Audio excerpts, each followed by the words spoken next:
Hello दोस्तों, कैसे हैं आप लोग? उम्मीद करता हूँ स्वस्थ होंगे, दुरुस्त होंगे, मस्त होंगे और अपना काम अच्छे से कर रहा हूँ। दोस्तों, आज हम लोग को पढ़ना है मुस्लिम लॉ। और मुस्लिम लॉ में आज मैं आपको बताऊंगा कि किस तरीके से एलएलबी के साथ साथ आप जुडिशरी की तैयारी भी कर सकते हैं। ठीक है? ये जो मुस्लिम लॉ का टॉपिक है, ये बहुत ज्यादा लगता है कि टफ है, हम लोग पढ़ते नहीं है तो टफ रहता है। आज इसका एक ओवरव्यू बनाएंगे, आप देख रहे होंगे। ओवरव्यू भैया।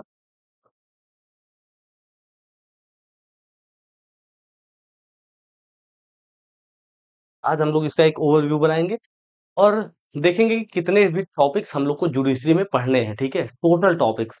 और जुडिशरी में जो टॉपिक्स आएंगे वो एलएलबी में ऑब्वियस सी बात है वो रहेंगे। एलएलबी के जो टॉपिक्स है वो जुडिशरी में भी, सब नहीं लेकिन कुछ तो थोड़ा बहुत इधर उधर करके आते ही हैं। तो आज ये टॉपिक्स जो है, मैं 20 टॉपिक लिखा हूँ। ये 20 अगर आप पढ़ लिए हैं तो चाहे आप एलएलबी स्टूडेंट हो, चाहे आप जुडिशरी की प्रिपरेशन कर रहे हो, ठीक है, आपके लिए मोस्ट इंपॉर्टेंट है। और जुडिशरी वाले, क्योंकि इस चैनल पर जुडिशरी की प्रिपरेशन कराई जाती है, तो जुडिशरी वालों, अगर आप जुडिशरी की प्रिपरेशन कर रहे हैं तो आपके लिए मोस्ट इंपॉर्टेंट है, ये पढ़ना ही है पूरा, बिना एक भी परसेंट स्किप किए। पहली बात तो ये सिलेबस देखिए। इसके बाद एक एक टॉपिक ले लेके हम लोग चलेंगे और डिटेल में देख लेंगे कि क्या चीज कैसे है। ठीक है? आइए स्टार्ट करते हैं बिना देरी के। हम लोग को पढ़ना है भैया मुस्लिम लॉ। ठीक है? इसमें कुल मिलाकर 20 टॉपिक है, मैंने पहले ही बताया। टॉपिक के नाम एक एक करके देखेंगे, देखिए। और मैं आपको पहले से बता दूं कि ये टॉपिक एक एक करके, जैसे अब ये यहाँ पर है मुस्लिम लॉ कौन है, मुस्लिम मुस्लिम कौन है, मुस्लिम विधि के स्वरूप क्या है, ये भी हम लोग का टॉपिक है खाली। ठीक है? सिलेबस आप इसको समझिए कि जुडिशरी में ये आता ही आता है। ठीक है? ये जुडिशरी के टॉपिक्स हैं। और डिटेल में अगर हम लोग पढ़ लेंगे तो एक भी चीज ऐसी नहीं कि जो यहाँ से बच जाए, मुस्लिम लॉ का एक भी नंबर नहीं छूटने पाएगा। ठीक है? आइए स्टार्ट करते हैं भैया। देखिए, पहला टॉपिक है मुस्लिम कौन है। तो आपको मैं बता दूं, एक एक करके बताता हूँ। 20 टॉपिक है, थोड़ा थोड़ा डिस्क्राइब भी कर दूंगा ताकि आप लोग को एक ओवरव्यू बन जाए। ठीक है? तो देखिए, मुस्लिम कौन है। तो मुस्लिम यहाँ पर दो तरीके से माना जाएगा कि ये लोग मुस्लिम है। एक तो जो जन्म से है वो मुस्लिम है, इसका जन्म मुस्लिम हुआ हो, मुस्लिम धर्म में हुआ हो वो। और या तो फिर धर्म परिवर्तन कर लिया हो। ठीक? ये कलर दिख रहा है ना भैया? हाँ, दिख रहा होगा। तो दो तरीके से मुस्लिम माना जा सकता है। ठीक?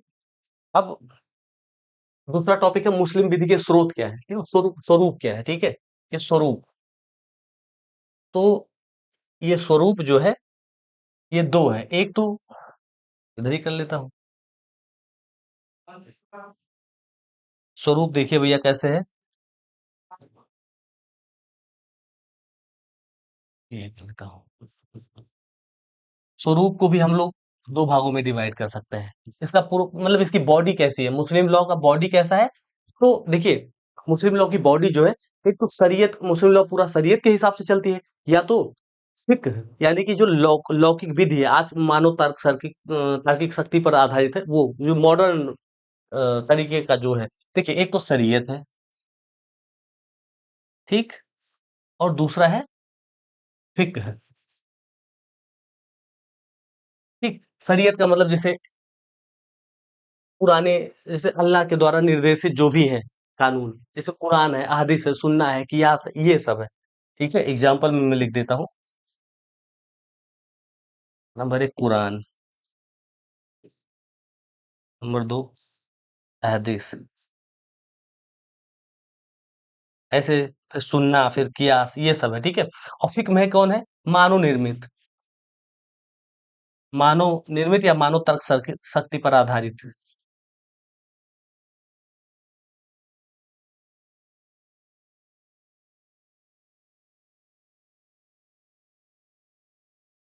ठीक? मानव तर्क शक्ति पर आधारित। अब जैसे ये क्या है, मानव तर्क शक्ति पर आधारित कोई एक लॉ बताइए। तो इसका एग्जाम्पल में हम लोग देख लेंगे। मुस्लिम वुमेन जो अभी 1986 या 89 का एक्ट जो आया है, ठीक है, भरण पोषण वाला, वो है। और विवाह विच्छेद पर अधिकारों का संरक्षण अधिनियम जो आया है, मुस्लिम विवाह विधि का वो। ठीक है? जो मतलब जो कोर्ट या मानो तर्क शक्ति पर आधारित हो, या जिस पे जो संसद से पारित किया गया हो अभी हाल में, वो फिक्र है। ठीक है? अब हम लोग देखेंगे अगला टॉपिक कौन सा है, तो मुस्लिम विधि का ऐतिहासिक विकास कैसे हुआ। ये बड़ा टॉपिक है, डिटेल में हम लोग देखेंगे आगे चल के, ठीक है। मुस्लिम विधि का विकास कैसे हुआ, कि मतलब कैसे मुस्लिम विधि स्टार्ट कहाँ से हुई। तो आपको पता है कि अरब देशों में जो है पहले बहुत ऐसे मारा मारी थी, कोई भी किसी औरत के साथ सो जाता था, उठा ले जाता था, औरतों को लेके, संपत्ति को लेके मारपीट थी। तो वहां से पैगंबर मोहब्बत मोहम्मद मोहब्बत नहीं, पैगंबर मोहम्मद के जन्म के बाद से जब वो देखे कि ऐसी-ऐसी स्थिति है, तो वो थोड़ा-सा अपने हिसाब से उसको समराइज़ करने की कोशिश की, एक लॉ बनाने की कोशिश की, समाज को जो है थोड़ा-सा सभ्यतापूर्ण सभ्य बनाने की कोशिश की। तो वो वहाँ से स्टार्ट हुआ उसका विकास, ठीक है?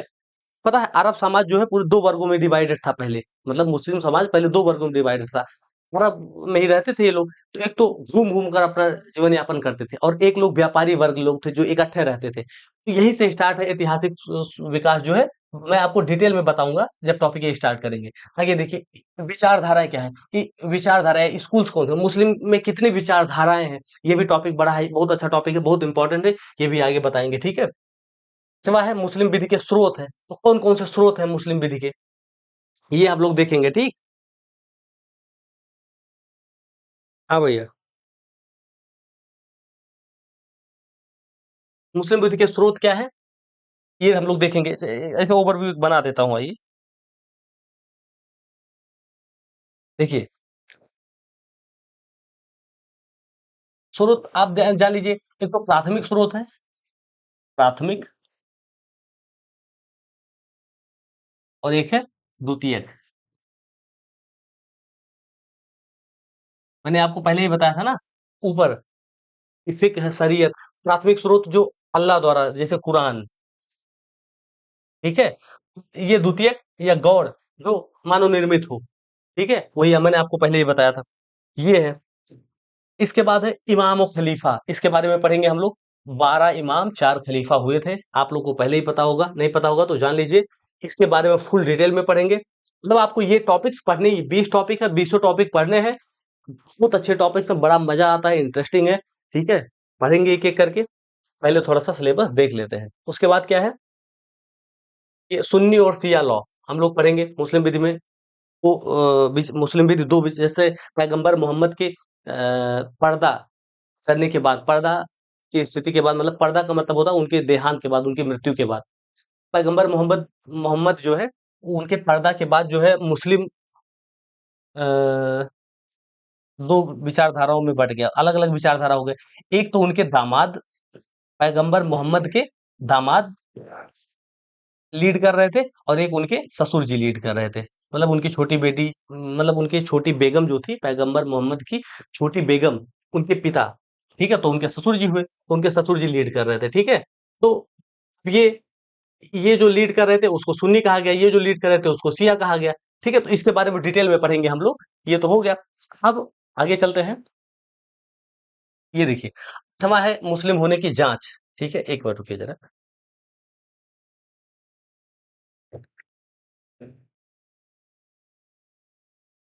हाँ भैया, मुस्लिम होने की जाँच क्या है?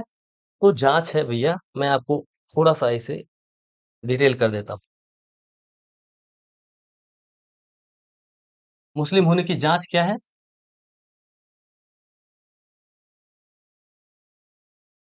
तो देखिए, अगर कोई व्यक्ति मुस्लिम है, तो उसको 4 चीज़ें करनी ही करनी है, ठीक है? कौन-कौन सी चीज़ें? तो नंबर 1 है नमाज़, नंबर दूसरा है ज़कात, नंबर 3 है रोज़ा, और नंबर 4 है हज, ठीक है? इसका मतलब क्या होता है भैया? इसका मतलब होता है, नमाज़ का मतलब होता है कि हर मुस्लिम अगर कोई है तो वो दिन में 5 वक़्त मक्का की ओर मुँह करके नमाज़ पढ़ेगा, ठीक है? 5 वक़्त नमाज़, और ये ज़कात का मतलब अपनी जो सालाना इनकम है उसका 1/10%, ठीक, 1/10वाँ भाग वो आप दान में देंगे, ठीक है? वार्षिक अ, कमाई का 1/10वां भाग दान। ठीक है, दान करना है। और रोजा का मतलब है साल में एक महीना। ठीक है, हर मुसलमान साल में एक महीना रोजा करता ही है। ठीक है, वर्ष में एक माह का उपवास रखेगा। ठीक है, कोई भी मुस्लिम व्यक्ति होगा, अगर वो मुस्लिम है तो वर्ष में एक बार। और हज यानी कि जीवन में अपने पैसे से एक बार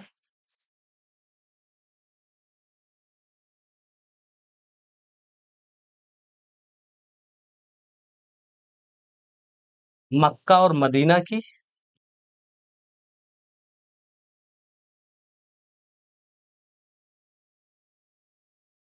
यात्रा करेगा। ठीक है, जीवन में एक बार मक्का मदीना की यात्रा, वो भी अपने पैसे से, अपने कमाए हुए पैसे से।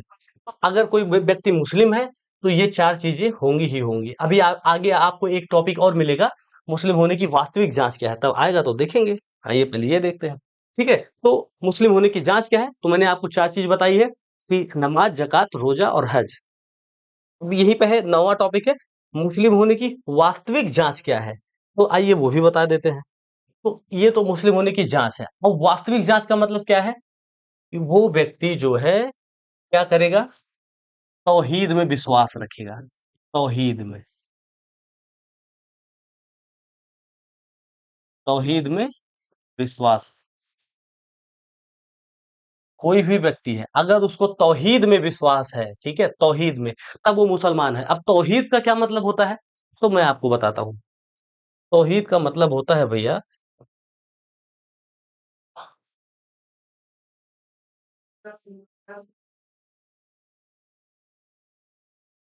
तौहीद का मतलब होता है कि अल्लाह,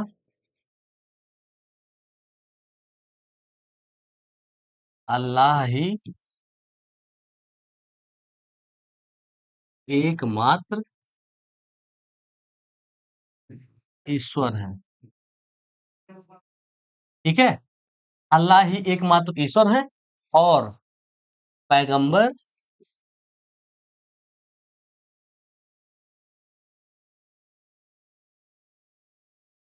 उनके रसूल हैं। अब रसूल का मतलब दूत है, भगवान के दूत जो है उनको माना जाता है। ठीक है, ठीक, अल्लाह एकमात्र ईश्वर है। और पैगंबर, पैगंबर नहीं, पैगंबर है, पैगंबर उनके एक रसूल है, यानी कि दूत है। तो ये तौहीद में विश्वास करना मुस्लिम होने की वास्तविक जांच है। समझे। अब आइए फिर टॉपिक पे आते हैं। मुस्लिम होने की जांच हो गई, मुस्लिम होने की वास्तविक जांच हो गई। अब 10वां टॉपिक है, हम लोग को पढ़ना है, ये पढ़ना है कि भैया कब, किन परिस्थितियों में गैर मुस्लिमों पर भी मुस्लिम लॉ लागू होती है। मतलब ऐसी कौन सी परिस्थिति है जिस परिस्थिति में मुस्लिम लॉ ऐसे व्यक्तियों पर लागू होता है जो मुस्लिम नहीं है। ठीक है, क्या समझे, ऐसी कोई परिस्थिति हो सकती है, आगे पढ़ेंगे डिटेल में, लेकिन एक शॉर्ट में बता देता हूँ कि मान लीजिए कोई मुस्लिम महिला महिला है। अब वो मुस्लिम महिला किसी दूसरे धर्म में परिवर्तित हो जाती है। ठीक है, इससे जो है उसका विवाह विच्छेद हो नहीं जाएगा। ऐसा तो है नहीं कि विवाह विच्छेद हो जाएगा। तो वो अगर चाहे, ठीक है, तो मुस्लिम विधि के हिसाब से ही अपना अ, विवाह चला सकती है या भरण पोषण ले सकती है। मुस्लिम विधि के हिसाब से या शरीयत के को मान सकती है, जो मतलब जो चाहे कर सकते हैं। ठीक है, ये एक मैंने एग्जांपल बताया, बहुत सही ही ना मानिएगा इसको, आगे चल के पूरा डिटेल में बताऊंगा कि इन परिस्थितियों में मुस्लिम लॉ गैर मुस्लिम्स पर लागू होती है। ठीक है, मान लीजिए, और दूसरा परिस्थिति है कब मुस्लिमों पर मुस्लिम लॉ लागू नहीं होगा। मतलब ऐसी कौन सी परिस्थिति है जब मुस्लिमों पर भी मुस्लिम लॉ लागू नहीं होती। तो मैं बताता हूँ, मुस्लिम लॉ लागू ना होने की दो तीन परिस्थितियां हैं। एक तो जब दोनों लोग सहमति हो जाए, जैसे मेंटेनेंस मान लीजिए, कोई मुस्लिम महिला चाहे कि हम मेंटेनेंस सीआरपीसी के धारा 125 के हिसाब से लेंगे। ठीक है, अब तो बीएनएसएस में थोड़ा सा इधर उधर हो गया है। सीआरपीसी के मान लीजिए कि भरण पोषण सीआरपीसी के हिसाब से लेंगे या बीएनएसएस के हिसाब से लेंगे, तो वो चाहे तो बीएनएसएस के हिसाब से अपना भरण पोषण ले सकती है। ठीक है, तब उस परिस्थिति में हालांकि वो महिला मुस्लिम है, लेकिन उस पर मुस्लिम लॉ लागू नहीं हो रही है, समझे? अब दूसरी परिस्थिति है कि अगर हस्बैंड और वाइफ दोनों चाह ले कि हम ये काम करेंगे मुस्लिम विधि के हिसाब से नहीं, सीआरपीसी के हिसाब से, ठीक है? तो वो वहां उस परिस्थिति में मुस्लिमों पर मुस्लिम लॉ लागू नहीं होगा, ठीक है? ये तो हो गया, कुल मिलाकर 10 इधर हो गए। और अब 11वां टॉपिक है, इंपॉर्टेंट है, निकाह। ठीक है, ये इंपॉर्टेंट है भैया। निकाह, निकाह, निकाह, उसकी आवश्यक तत्व, उसके प्रकार, मुता विवाह, ठीक है, और अन्य संकल्पनाएं, ये सब हम लोग पढ़ेंगे। तो कौन कौन से टॉपिक इसमें पढ़ेंगे? अर्थ इसका पढ़ेंगे, एवं आवश्यक तत्व,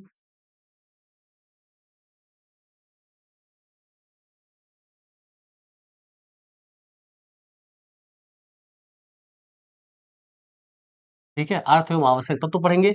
उसके बाद प्रकार पढ़ेंगे, फिर पढ़ेंगे मुता विवाह क्या होता है, ठीक है। अब उसके बाद लास्ट में पढ़ेंगे कि अन्य संकल्पनाएं क्या क्या है विवाह से संबंधित,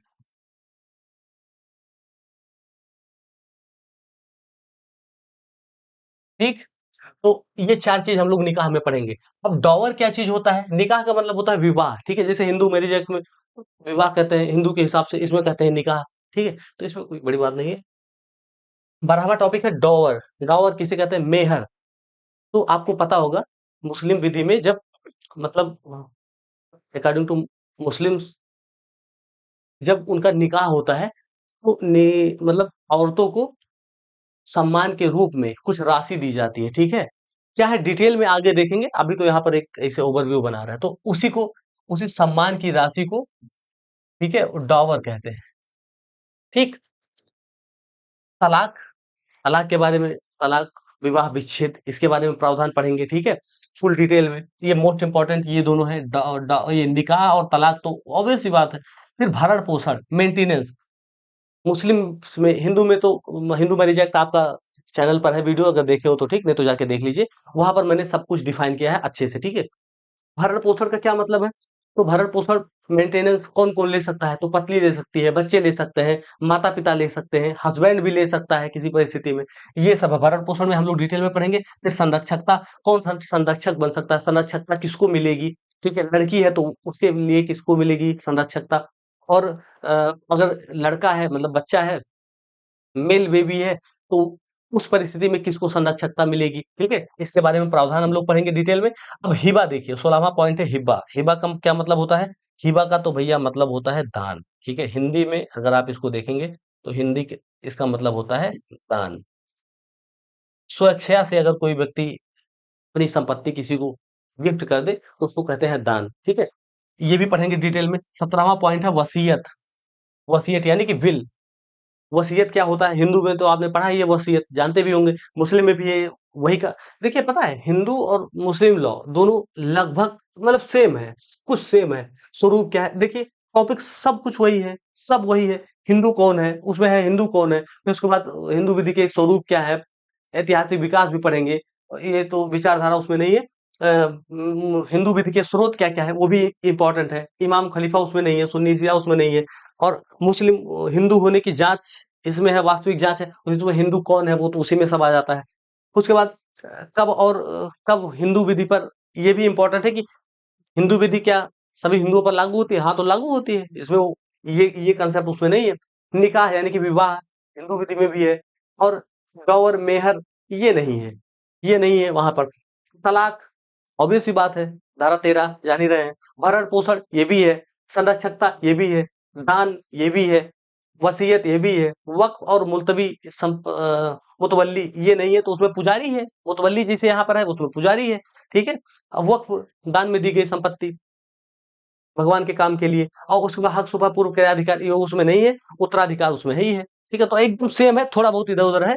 आप लोग को हिंदू और मुस्लिम लॉ एक साथ पढ़ना है। मान लीजिए एक 10-15 दिन आप हिंदू लॉ अगर लगातार लेके चल रहे हैं, तो मैं कह रहा हूँ कि उसी बीच में जैसे एक दो घंटा हिंदू लॉ पढ़िए, एक दो घंटा मुस्लिम लॉ, तो वो दोनों के बीच में ना वो कांटेक्ट बना रहेगा, ठीक है, इजी टू अंडरस्टैंड रहेगा, ठीक। चलिए, अब हिबा मैंने आपको बताया था दान है। वसीयत कौन कर सकेगा?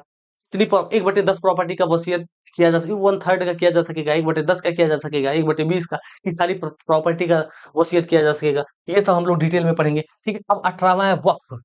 वक्फ या और मुतवल्ली। वक्फ क्या है? अभी हाल ही में चर्चा में रही है, ये चर्चा का विषय रहा है वक्फ। हालांकि मैं उस पर वीडियो, देखो भैया, करंट मुद्दों पर मैं वीडियो बनाने में थोड़ा सा इसलिए हिचकिचाता हूँ। मैं लॉ पढ़ता हूँ भैया, इतना बोझ है, 70-75 सब्जेक्ट है लॉ में, और ऊपर से लॉ जीएस मिला के सब तो अथाह है। यही पढ़े कि करंट पे, उस पे ध्यान दे। ठीक है, तो अपने जानकारी के लिए हम लोग करंट पढ़ेंगे। उस पे अगर आप चाहेंगे मैं वीडियो वीडियो बना दूं, एक लोग दो लोग कहे थे कि सर करंट टॉपिक पे वीडियोस जो है आप अपने हिसाब से, आपका व्यू क्या है वो दीजिए। तो भैया अभी इस पे व्यू ले लीजिए मेरा, बाद में उस पे लीजिएगा, ठीक है। देखिए वक्फ क्या है, करंट में बहुत ही फेमस है, बहुत ज्यादा चर्चा का विषय रहा है वक्फ। तो वक्फ क्या होता है भैया? देखिए, अगर कोई भी पर्सन अपनी संपत्ति भगवान को दान दे देता है, भगवान को के कामों में निहित कर देता है कि मैं भगवान अल्लाह को दे रहा हूँ इस चीज को, और इससे अस्पताल बनेंगे, मानवता का कार्य होगा, स्कूल्स बनेंगे, या मानव विकास में ये काम आएगा।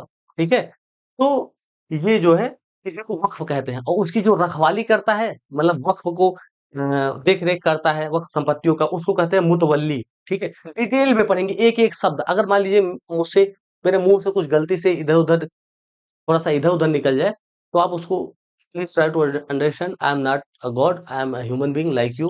ठीक है, तो उसको थोड़ा-सा मैनेज कर लीजिएगा अपने हिसाब से। भैया वक़्फ़ आप जान गए हैं, मुतवल्ली भी जान गए हैं। सूफ़ा, ये देखिए, ये थोड़ा-सा नया है। आपने कभी सुना भी नहीं होगा। हक़ सूफ़ा क्या होता है? पूर्व क्रयाधिकार क्या होता है? मैं आपको बताता हूँ। मुस्लिम लॉ में एक वो है, नियम है थोड़ा-सा, कि अगर आपका पड़ोसी अपनी ज़मीन बेच रहा है, तो उसका पड़ोसी होने के नाते आपका अधिकार है ये, कि पहले आपको ऑफ़र किया जाए कि भैया ज़मीन लोगे मेरा?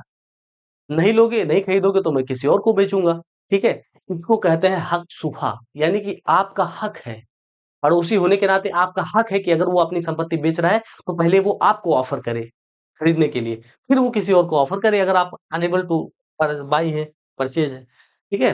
Enable to purchase, unable to buy है, तो वो किसी और को सेल कर सकता है, कोई प्रॉब्लम नहीं है, ठीक है? इसको कहते हैं हक़ सुफ़ा। अब उत्तराधिकार, मुस्लिम लॉ में अगर किसी की प्रॉपर्टी है और वो मर जाता है, मतलब उसकी डेथ हो जाती है, तो उसके बाद वो प्रॉपर्टी किसको मिलेगी? डिटेल में देखेंगे ये, कोई प्रॉब्लम नहीं है। इतना ईज़ी था, देखिए, मुस्लिम लॉ नाम से डर लगता था, मुस्लिम लॉ, मुस्लिम लॉ, मुस्लिम लॉ। हाँ, देखिए कुछ नहीं, यहाँ से जा रहा था सर के ऊपर से, ठीक है? अब कोई प्रॉब्लम ही नहीं है। मुस्लिम लॉ हम लोग देख लिए हैं। देखिए मुस्लिम कौन है? मुस्लिम विधि के स्वरूप क्या है? ऐतिहासिक विकास हम लोग डिटेल में देखेंगे, बड़ा मज़ा आता है ऐतिहासिक विकास पढ़ने में, कहानी की तरह याद हो जाता है। विचारधारा हम लोग देखेंगे, मतलब स्कूल्स, मुस्लिम्स के स्कूल्स, और स्रोत देखेंगे, क्या-क्या स्रोत हैं, ठीक है? मुस्लिम विधि के स्रोत क्या हैं? अब इमाम और खलीफा के बारे में जान लेंगे हम लोग, दामाद उनके, और उसके बाद सुन्नी और शिया के बारे में हम लोग जानेंगे, ठीक है भैया? हाँ भैया, ठीक है? कहाँ थे? स्रोत पे थे? नहीं, स्रोत तो बताए थे ना, प्राथमिक और द्वितीयक। उसके बाद इमाम, 12 इमाम थे, 4 खलीफा थे, सुन्नी और शिया। मैंने आपको पहले ही बताया, जो उनके दामाद थे, वो जो है शिया का को लीड कर रहे थे, मतलब जो उनके दामाद थे, वो जिस पक्ष को लीड कर रहे थे, उनका जो विचारधारा था, वो आगे चल के वो शिया कहलाया, और फिर ये सुन्नी हो गए, मतलब ये सुन्नी विधि को मतलब इनकी जो विचारधारा था, वो उनको फॉलो करने वाले सुन्नी कहलाए, ठीक है। अब आगे मुस्लिम होने की जांच क्या है? मैंने आपको पहले ही बताया कि नमाज, जकात, रोजा, हज, ये 4 चीजें करने वाला मुस्लिम होगा, और नहीं करेगा तो नहीं होगा। और वास्तविक जांच क्या है? कि तौहीद में विश्वास रखेगा। और तौहीद क्या चीज है? जो तौहीद एक संकल्पना है, ठीक है, एक संकल्पना है। वो संकल्पना क्या है? कि अल्लाह ही एकमात्र ईश्वर है, और पैगंबर उनके रसूल हैं, यानी कि दूत है। तो ये तौहीद है, तौहीद एक संकल्पना है, नहीं तो आप कुछ और समझिए, ठीक है। और 10वां है मुस्लिम विधि कब मुस्लिमों पर लागू नहीं होता, और उसी के साथ है कि कब मुस्लिम लॉ जो है गैर मुस्लिम्स पर भी लागू होता है, ठीक है। और इसके बाद निकाह है, फिर डावर और मेहर है, फिर तलाक है, भरण पोषण है। तलाक धारा 13 हिंदू का है, और यहाँ पे इसे है तलाक। देखिए तलाक, मैं आपको एक चीज बता दूं, तलाक 2 तरीके से होता है इसमें, ठीक है। तलाक कौन सा टॉपिक है? 13वां है तलाक, थोड़ा सा इसमें भी समझा दूं। देखिए, तलाक जो है ये 2 तरीके से होता है। एक तो अल्लाह के कृत्य द्वारा,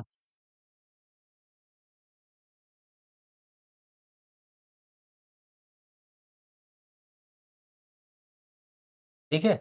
और दूसरा है पक्षकारों की